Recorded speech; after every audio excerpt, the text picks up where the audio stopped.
बसंत पंचमी की कथा। जय श्री कृष्णा, राधे राधे। आज बसंत पंचमी है। आपको, आपके परिवार को इस पावन पर्व की बहुत बहुत शुभकामनाएं। बसंत पंचमी हिंदुओं का प्रमुख त्योहार है और बसंत पंचमी को श्री पंचमी और ज्ञान पंचमी भी कहा जाता है। यह त्योहार माघ के महीने में शुक्ल पंचमी के दिन मनाया जाता है। यदि हिंदू मान्यताओं के अनुसार देखा जाए तो इस दिन देवी सरस्वती का जन्म हुआ था।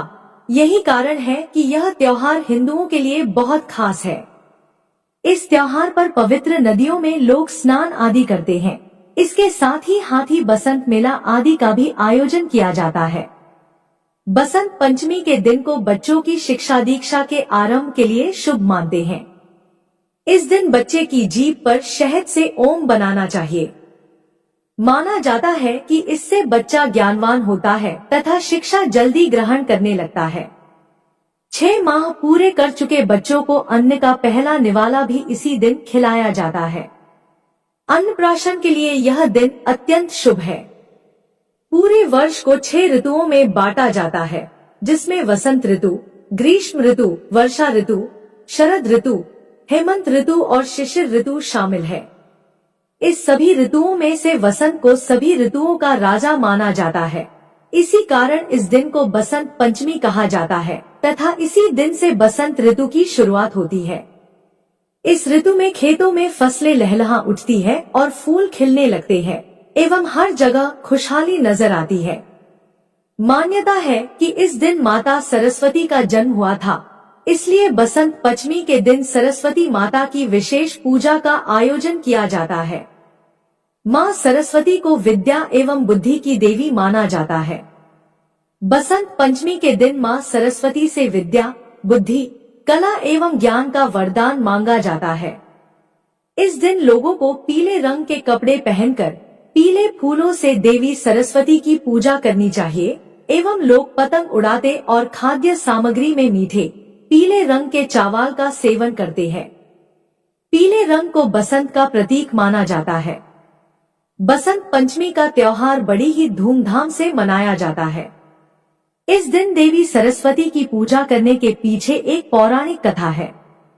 बसंत पंचमी की पौराणिक कथा के अनुसार सृष्टि के प्रारंभिक काल में भगवान विष्णु की आज्ञा से ब्रह्मा जी ने मनुष्य योनि की रचना की, परंतु वह अपनी सुर जनता से संतुष्ट नहीं थे। तब उन्होंने विष्णु जी से आज्ञा लेकर अपने कमंडल से जल को पृथ्वी पर छिड़क दिया, जिससे पृथ्वी पर कंपन होने लगा और एक अद्भुत शक्ति के रूप में चतुर्भुजी सुंदर स्त्री प्रकट हुई, जिनके एक हाथ में बीड़ा और दूसरे हाथ में वर मुद्रा थी, वहीं अन्य दोनों हाथों में पुस्तक एवं माला थी। जब इन देवी ने बीड़ा का मधुर तान दिया तो संसार के समस्त जीव जंतु को वाणी प्राप्त हो गई।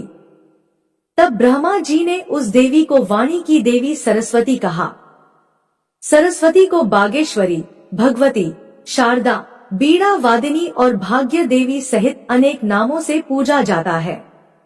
संगीत की उत्पत्ति करने के कारण वह संगीत की देवी भी है। इस तरह से देवी सरस्वती का प्रकट होना हुआ। इसी प्रकार माँ सरस्वती के अवतरण दिवस के रूप में बसंत पंचमी का पर्व मनाया जाता है। एक बार देवी सरस्वती ने भगवान श्री कृष्ण को देख लिया और उन पर मोहित हो गई।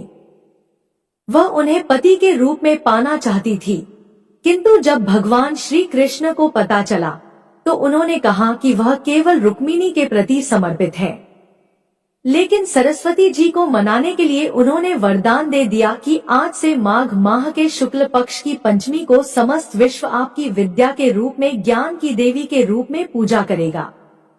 उसी समय भगवान श्री कृष्ण ने सबसे पहले देवी सरस्वती की पूजा की। तब से लेकर निरंतर बसंत पंचमी के दिन माँ सरस्वती की पूजा लोगों द्वारा की जाती है। जय हो माता शारदा। हे माँ भवानी, अपने सभी भक्तों पर कृपा दृष्टि बनाए रखें। माँ जय माँ अंबिका। प्रिय श्रोताओं, अब आप श्रवण करेंगे माँ सरस्वती की बहुत ही अद्भुत अनोखी कथा। इस कथा के अनुसार मद्रास नामक स्थान पर बहुत समय पहले एक ब्राह्मण रहता था। उस समय सरस्वती और लक्ष्मी की आपस में नहीं बनती थी, इसलिए वह सरस्वती का पुजारी ब्राह्मण निर्धन था। वह प्राचीन परंपरा के अनुसार शिष्यों को पढ़ाता था। गुरुकुल की परंपरा के अनुसार शिष्य उसके लिए गांव जाकर भिक्षा मांगते थे। भिक्षा में जो भी मिलता था उसी से उसका गुजारा हो जाता था। ब्राह्मण की पत्नी को बच्चा होने वाला था। ऐसे में ब्राह्मण की पत्नी को चिंता होने लगी कि उसकी संतान का लालन पोषण इतनी गरीबी में कैसे होगा। इसी बात को लेकर वह अक्सर ब्राह्मण को उसकी गरीबी के लिए ताने मारने लगी। वे कहती, ना जाने मुझे किन कर्मों की सजा मिली है जो मेरा विवाह मेरे पिता ने एक कंगाल से कर दिया। यह बात ब्राह्मण को अच्छी नहीं लगी। ताने सुन सुनकर वह परेशान हो चुका था। फिर एक दिन उसने एक फैसला लिया और अपने सबसे प्रिय, सूझबूझ वाले और तेजस्वी शिष्य को बुलाकर सारी जिम्मेदारी उसे दे दी। इसके बाद 4-5 महीने में लौटने का आश्वासन देकर धन कमाने राजधानी चला गया। ब्राह्मण के जाने के बाद उस शिष्य ने अपनी सारी जिम्मेदारियां ईमानदारी के साथ निभाया।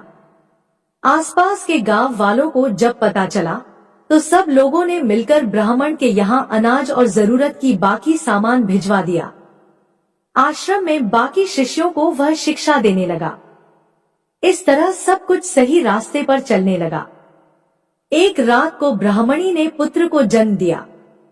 दरवाजे के पास खड़े शिष्य को जब पता चला तो उसने सोचा कि आगे क्या करना है। इस बारे में गांव के बुजुर्गों से सलाह लेनी चाहिए। वह जाने ही वाला था कि तभी वहां एक दुबला-पतला ब्राह्मण लाठी के सहारे चलते हुए वहां आया। उसकी वेशभूषा देखकर शिष्यों को लगा कि शायद वह कोई भिखारी है। शिष्य बोला, ओ बाबा, कौन हो तुम? आधी रात को यहाँ कैसे आना हुआ? तो उस बुजुर्ग ने कहा, अभी मत पूछो कौन हूँ मैं, मुझे कुछ काम है, मुझे अंदर जाने दो। उस दुबले-पतले ब्राह्मण ने जवाब दिया। तो उस शिष्य ने कहा, ऐसे कैसे जाने दूं? कम से कम अपना परिचय तो दीजिए। भला आप इस स्थिति में एक असहाय स्त्री के पास कैसे जा सकते हैं? शिष्य दरवाजे पर रास्ता रोके हुए खड़ा था। ब्राह्मण ने हंसते हुए जवाब दिया, तो सुनो, मैं विधाता हूँ, सबका भाग्य लिखने वाला। आज यहाँ बच्चा पैदा हुआ है तो बस उसी का भाग्य लिखने चला आया। भाग्य लिखने वाले को कौन रोक सकता है भला? इतना कहते हुए वह ब्राह्मण हंसते हुए शिष्य को हटाकर अंदर चला गया। जब वह बाहर आया तो उस शिष्य ने उत्सुकतावश पूछा, महाराज, आपने क्या लिखा उस नन्हे बच्चे के बारे में, मेरे गुरु भाई के बारे में? तो ब्राह्मण बोला, आज तक विधाता ने किसी को बताया है क्या कि उन्होंने किसके भाग्य में क्या लिखा है, परंतु शिष्य भी उन्हें ऐसे नहीं जाने देने वाला था। पीछा न छोड़ते देखकर ब्राह्मण विवश होकर बोला, यही जानना चाहते हो ना कि क्या लिखा है? तो मैंने यह लिखा है कि यह लड़का हमेशा निर्धन ही रहेगा। इसके पास घर में एक गाय और एक बोरा अनाज के अलावा कुछ भी नहीं रहेगा। कितना भी परिश्रम कर ले, यह धन नहीं कमा पाएगा। इतना कहते ही वह ब्राह्मण वहां से चला गया। शिष्य को उसके इस व्यवहार पर बहुत गुस्सा आया, परंतु वह ब्राह्मण अब जा चुका था, इसलिए कुछ किया नहीं जा सकता था। कुछ महीने बाद गुरुकुल का ब्राह्मण लौट आया। जब उसने देखा कि सब कुछ व्यवस्थित ढंग से चल रहा है तो उसे बड़ी ही प्रसन्नता हुई। अपने साथ वह काफी धन कमाकर लाया था। अब उसे किसी बात की कोई चिंता नहीं थी, इसीलिए उसका जीवन अब हंसी खुशी गुजरने लगा। लेकिन वह खुशी ज्यादा दिन तक टिक नहीं सकी। सब धन खत्म हो गया और कमाई का कोई साधन न होने से एक बार फिर गरीबी आ गई। अब ब्राह्मण का परिवार 2 साल पहले वाली हालत में आ गया। इस बार फिर ब्राह्मणी को बच्चा होने वाला था। ऐसे में जब ब्राह्मण ने शिष्य से अपनी स्थिति के बारे में विचार विमर्श किया तो शिष्य ने उसे फिर से राजधानी जाने की सलाह दी। ब्राह्मण पहले की तरह अपनी सारी जिम्मेदारी अपने उसी बुद्धिमान शिष्य के कंधों पर छोड़कर राजधानी चला गया। सब कुछ वैसे ही फिर से चलने लगा जैसे पहले चलता था। फिर से गांव के लोग अनाज और जरूरी सामान दे गए। समय आने पर ब्राह्मणी की कोख से एक कन्या ने जन्म लिया। जब शिष्य को इस बात की खबर हुई तो वह गुरु बहन को देखने के लिए गया, लेकिन उसके पहुंचने से पहले ही वहां वही दुबला पतला ब्राह्मण पहुंच गया था जो अपने आप को विधाता बता रहा था। उसे देखकर शिष्य को गुस्सा तो बहुत आया, परंतु वह कर भी क्या सकता था। जब वह ब्राह्मण भाग्य लिखकर बाहर निकले तो शिष्य ने पूछा, कहो महाराज, अब कौन सा चक्रव्यूह रच कर आए हो? उस ब्राह्मण ने कहा, अरे भाई, गुस्सा क्यों होते हो? मैं तो यहाँ बस अपना काम करने आया था। सबका अपना काम है, मेरा भी काम है, इसमें मैं क्या कर सकता हूँ? इस प्रकार से चेहरे पर व्यंग्यात्मक मुस्कान लिए हुए ब्राह्मण ने कहा। तो शिष्य बोला, अच्छा महाराज, ठीक है, मगर बताओ तो सही, आखिर मेरी गुरु बहन के भाग्य में क्या लिखा आपने? तब उस ब्राह्मण ने कहा, इस लड़की का विवाह नहीं होगा। हाँ, लेकिन इसे देखने वाले बहुत आएंगे, फिर भी यह सारा जीवन कुंवारी ही रहेगी। इतना सुनते ही शिष्य को गुस्सा आ गया और उसने उस ब्राह्मण को वहां से भाग जाने के लिए कहा। ब्राह्मण पहले की ही भांति मुस्कुराता हुआ चला गया, लेकिन उस शिष्य के मन को अशांति दे गया। वह सोच में पड़ गया कि अगर यह सच में विधाता था तो उसके गुरु भाई और गुरु बहन का भविष्य क्या होगा, कैसे कटेगा उनका जीवन? खैर, धीरे धीरे समय बीतने लगा। 1 साल, 2 साल, 3 साल करते करते कई साल बीत गए। शिष्य का गुरु यानी कि वह ब्राह्मण वापस नहीं आया। राजधानी से जितने व्यक्ति आते उतनी बातें करते। कोई कहता ब्राह्मण की मृत्यु हो गई, कोई कहता वह अपनी पत्नी से परेशान थे, इसलिए संन्यास लेकर जंगल में चले गए। शिष्य भी ब्राह्मण के घर और गुरुकुल की सारी जिम्मेदारी संभाल रहा था।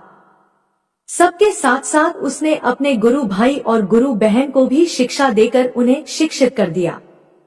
इस तरह 18 साल बीत चुके थे। ब्राह्मणी का पुत्र 20 वर्ष का हो गया। शिष्य को अब लगने लगा कि अब उसका गुरु भाई गुरुकुल की व्यवस्था संभालने लायक हो गया है। इसी विचार से अब शिष्य अपनी सारी जिम्मेदारी उसे देकर वहां से विदा लेना चाहता था। ब्राह्मणी व उसके पुत्र और पुत्री ने उस शिष्य को रोकने का बहुत प्रयास किया, मगर सब व्यर्थ था। जब शिष्य जा रहा था तब गुरु भाई उसे छोड़ते हुए कुछ दूर तक उसके साथ गया। जब गुरु भाई आशीर्वाद लेकर वापस लौटने को हुआ तब उस शिष्य ने कहा, भाई, मैं जा रहा हूँ, मगर जो मैं अभी तुम्हें जो 2 बातें बताऊंगा उस बात का ध्यान रखना। पहला, कभी भी अपने घर पर अनाज से भरा हुआ बोरा और दूध देने वाली गाय मत रखना। अगर तुमने दोनों रखे तो तुम सारा जीवन निर्धन ही रहोगे। दूसरा, जब भी कोई व्यक्ति तुम्हारी बहन के विवाह के संबंध में बात करने आए तो उसे 100 सोने की मोहरें देकर जाने को बोलना, और जब वह 100 मोहरें तुम्हें दे दे तभी अपनी बहन उन्हें दिखाना। लड़के ने वैसा ही करने का वादा करके शिष्य को विदा किया और आश्रम में लौट आया। अगले ही दिन गांव के एक पुरोहित के यहाँ से एक दुधारू गाय और एक बोरा अनाज उस लड़के के घर भिजवा दिया गया। लड़के ने उसी समय गाय और अनाज का बोरा बेच दिया। अगले दिन फिर किसी ने एक बोरा अनाज और एक दुधारू गाय भेजी। लड़के ने फिर वैसा ही किया। अब आए दिन गाय और अनाज के बोरे आने लगे। लड़का उन्हें अपने वायदे के अनुसार बेचता गया, जिससे उसका भाग्य बदल गया और जल्द ही वह अमीर हो गया। थोड़े ही दिन में उसकी बहन के विवाह की उम्र हो गई। विवाह के लिए कई लोग लड़के से संपर्क करने लगे। उस लड़के को अपना वादा याद था। वह शिष्य के बताए अनुसार ही काम करता।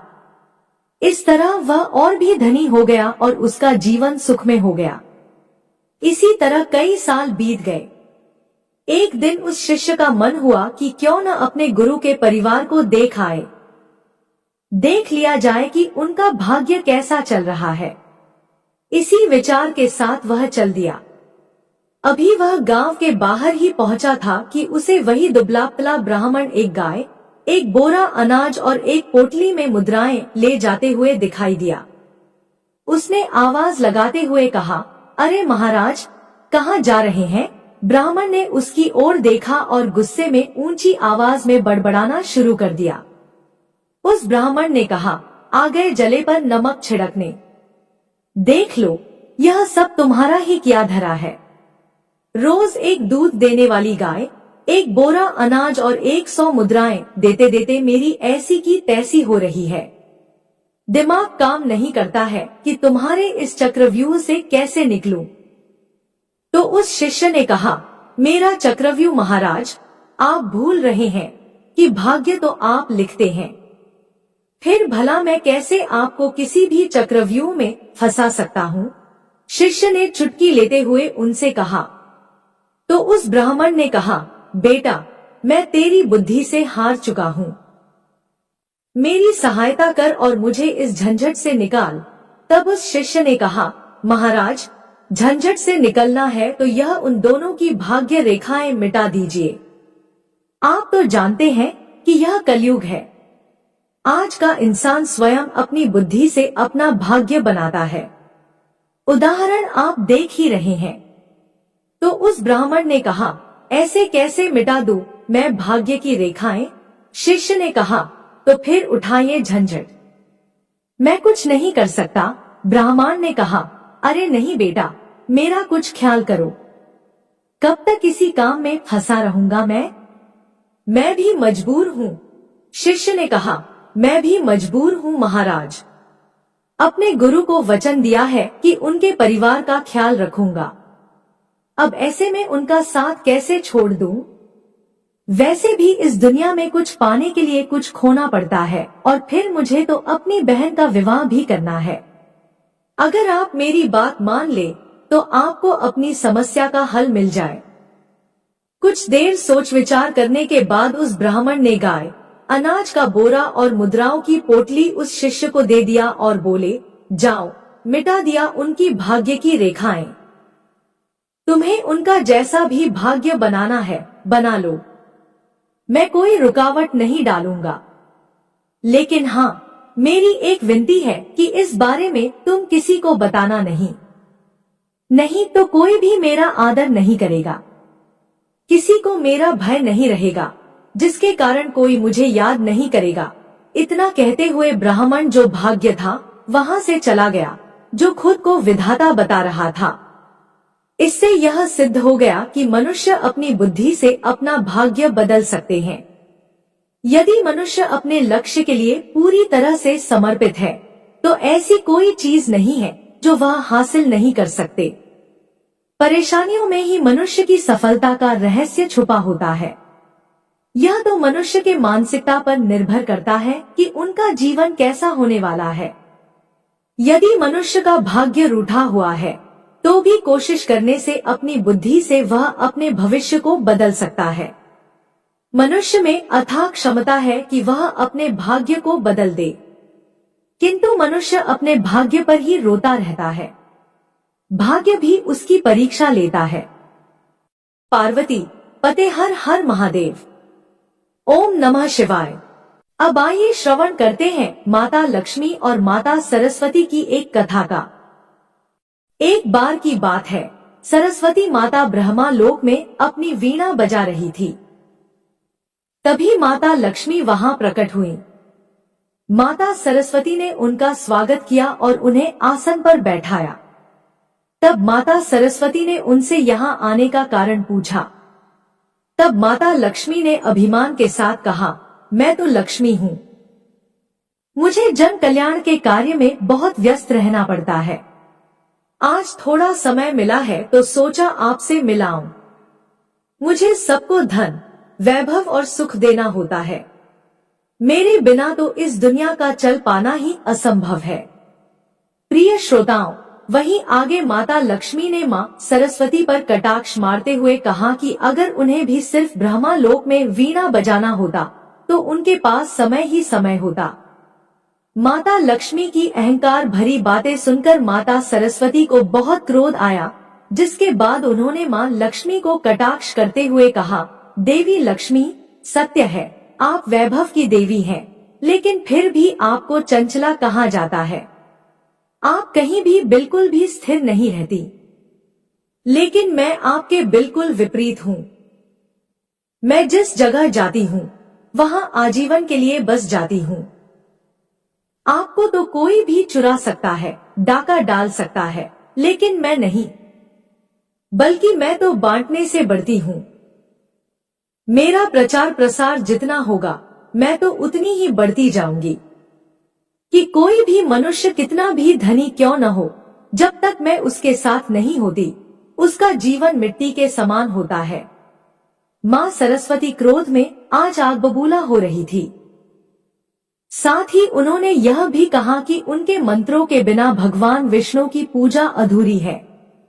माता सरस्वती के तर्कों से माता लक्ष्मी संतुष्ट नहीं हुई और न ही अपनी बातों से हिली, जिसके बाद उन्होंने कहा कि अब इस विवाद का फैसला सिर्फ और सिर्फ श्री हरि विष्णु करेंगे, क्योंकि आपको वाणी में तो कोई भी हरा नहीं सकता।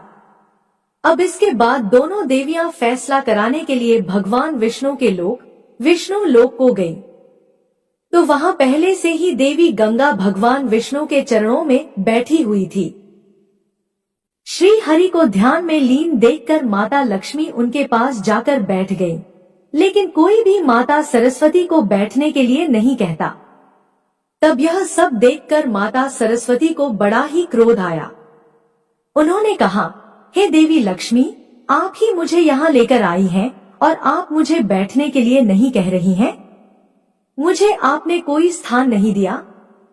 क्या विष्णु लोक में अतिथियों का ऐसे ही सत्कार किया जाता है? इस पर माता लक्ष्मी बोली, मेरा निवास श्री हरि के हृदय में है और देवी गंगा को स्वयं प्रभु हरि ने अपने चरणों में स्थान दिया है। इसके अलावा उनके पास जगह खाली नहीं है जहां आपको स्थान दिया जा सके। इतना कहकर दोनों देवियां माता लक्ष्मी और माता गंगा जोर जोर से हंसने लगी। अपना उपहास उड़ता देखकर माता सरस्वती के क्रोध की सीमा ही नहीं रही। मां सरस्वती ने मां लक्ष्मी से कहा, आपको बड़ा अभिमान है अपने वैभव और श्री हरि के हृदय में होने का, तो मैं आपको यहाँ से दूर कर दूंगी और मैं एक दिन भगवान श्री हरि विष्णु के हृदय में स्थापित हो जाऊंगी। यह कहकर माता सरस्वती ने माता लक्ष्मी को श्राप दे दिया और कहा कि आप विष्णु लोक छोड़कर धरती पर चली जाएंगी, जहां आप तुलसी के रूप में जन्म लेंगी, जहां जाकर आपका भगवान विष्णु से कोई संबंध नहीं रहेगा और धरती पर आपका विवाह किसी असुर से होगा। प्रिय श्रोताओं, वहीं माता लक्ष्मी को दिए गए श्राप को सुनकर देवी गंगा को मां सरस्वती पर क्रोध आ गया और उन्होंने माता सरस्वती को श्राप दे दिया कि वे एक नदी के रूप में पृथ्वी लोक पर बहेंगी। यह श्राप का सिलसिला यही नहीं थमा। माता लक्ष्मी की तरफदारी में देवी गंगा ने मां सरस्वती को तो श्राप दे दिया, लेकिन माता सरस्वती को यह भेदभाव बिल्कुल भी नहीं भाया। उन्होंने क्रोधित होकर देवी गंगा को भी श्राप दे दिया कि मैं भी आपको श्राप देती हूँ कि आप भी पृथ्वी लोक पर नदी के रूप में बहेंगी और आप में कंकालों, हड्डियों इत्यादि को बहाए जाएंगे। प्रिय श्रोताओं, जब यह श्राप का सिलसिला खत्म हुआ तो तीनों देवियां पछताने लगी और इस श्राप से मुक्ति के लिए उपाय खोजने लगी। तभी भगवान विष्णु का नेत्र खुलता है और उन्होंने कहा, हे देवियों, मैंने आपकी बातों को सुना और समझा। आपको इस श्राप का फल तो भोगना ही पड़ेगा। यह बात माता गंगा को बहुत ही दुख देने लगी कि उन्हें अब मृत्यु लोक में जाना पड़ेगा, धरती पर जाकर वहां पर रहना होगा, सभी मनुष्यों के पापों को धोना पड़ेगा। धरती पर आने की बात सुनकर मां गंगा घबरा गई कि पापी लोग तो उनके जल से स्नान करेंगे और अपने पापों को वहां छोड़कर चले जाएंगे। वह सब मुझे अपने भीतर समाना पड़ेगा। कहते हैं कि हर घटना के पीछे कोई न कोई कारण अवश्य छिपा होता है। इस प्रकार मां गंगा धरती पर आई और तब से पापियों का उद्धार करती चली आ रही हैं। कहते हैं कि इस प्रकार मां सरस्वती द्वारा गंगा को श्राप दिया गया। श्राप भी सिद्ध हो गया और सरस्वती माता भी नदी बनकर पृथ्वी पर बहने लगी। जय सरस्वती माँ, जय गंगा माँ। हे माँ गंगा, हे सरस्वती माँ, अपने सभी भक्तों का कल्याण करना। ओम गंगा नमः। जय माता सरस्वती। अगर वीडियो पसंद आई तो हमारे चैनल को सब्सक्राइब करें। धन्यवाद।